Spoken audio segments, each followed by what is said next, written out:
You might not have noticed this, but there are a lot of shoot-'em-ups on the PC Engine. Oh sure, the platform is known for being the destination for that genre, and it's often the only thing that people talk about with the system, and yet you might not know just how many there are. There's around 100 of them, with the exact number depending on how you want to define those fuzzy genre boundaries. And in those 100 shoot-'em-ups, there's around 10 games that people will argue about which one is the best shoot-'em-up on the PC Engine. And Super Star Soldier is always part of those discussions. The origins of Super Star Soldier really go back to another company. One of the earliest giant hits on the Famicom for Hudson Soft was Star Force, a port of a Tecmo arcade game.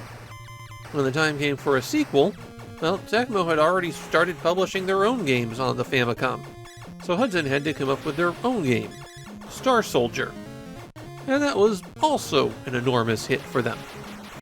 After that, Hudson moved most of their attention over to the PC Engine, so it's taken 4 years for a Star Soldier sequel to materialize. The developer tapped for Super Star Soldier was Interstate, a relatively new company whose only PC Engine game so far was the kind of disappointing Heavy Unit. Fortunately, they're starting a run of excellent games here, and we'll be seeing some good stuff from them in the coming years. As you might notice on the cover, Super Star Soldier was the central game for Hudson's 6th annual Summer Caravan, a yearly touring video game competition that existed to promote Hudson's new games. There's some features in the retail release of Super Star Soldier specifically for that kind of competition.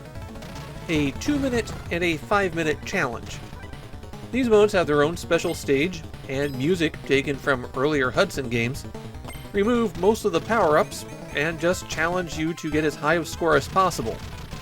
There's also a score option on the main menu to let you see how you've been doing. The story in Super Star Soldier picks up right where the original Star Soldier left off. Now you're flying the Neo Caesar, and you're attacking the forces of the evil computer Mother Brain. No relation. There's a lot of Mother Brains out there. Super Star Soldier has 8 stages of vertically scrolling action, and the stages are actually relatively long. It takes about 40 minutes to play through the whole game.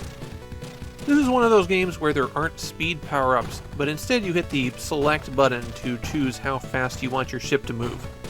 I didn't find the top speed to be unmanageable, but the lowest speed, which the game defaults to, is still plenty fast enough to dodge incoming shots. The Neo Caesar can become equipped with 4 different weapons, and this is a case where 2 of the weapons are pretty good, 1 of the weapons is workable, and then the last weapon you probably shouldn't equip. You power up your weapons by collecting icons of the same color, and for every 2 that you collect, your ship gains a shield that can protect it from 1 hit. Though getting hit causes you to lose your weapon levels. 1 hit when you're unshielded will destroy you, of course, and in most cases, that will send you back to the beginning of the stage. Though against some bosses, you can revive in place once. There aren't any checkpoints here, you have to do a stage all in one go. And unfortunately, Super Star Soldier is also one of those games that if you're starting from nothing, then you're probably going to struggle to make any progress. You almost have to be fully powered up to survive some areas, and not later areas of the game either. The default weapon, which you can switch to by collecting a red power-up, is a machine gun. As it powers up, you'll gain a spread of bullets. Eventually you'll be rapid firing in all directions. The machine gun fires as fast as you can mash the button, which makes it useful to turn on the auto fire, even though there is a built-in auto fire that's pretty good. The machine gun winds up being one of the stronger weapons thanks to that wide coverage. Super Star Soldier has a lot of enemies that come at you from behind, and it is by far the most effective weapon for those situations. The blue power-up is a ring shot, and you'll gain additional shots as it powers up. There isn't consistency in where those shots are going. At the medium levels, they'll shoot out perpendicular to your ship, but then you level up again and you've just got a cone of damage in front of you. It makes those medium levels more useful than the max power gun. This one's not a bad choice, since it outputs a lot of damage in a wide area. It's just not as effective as other options. The green power-up is a lightning gun, and because this is a continuous fire weapon, you have to turn off auto-fire, otherwise it's not effective. The lightning shot is weak, but it's continuous and it penetrates enemies. And as it powers up, there's little arcs that go off to the side, though they don't reach as far as the forward shot.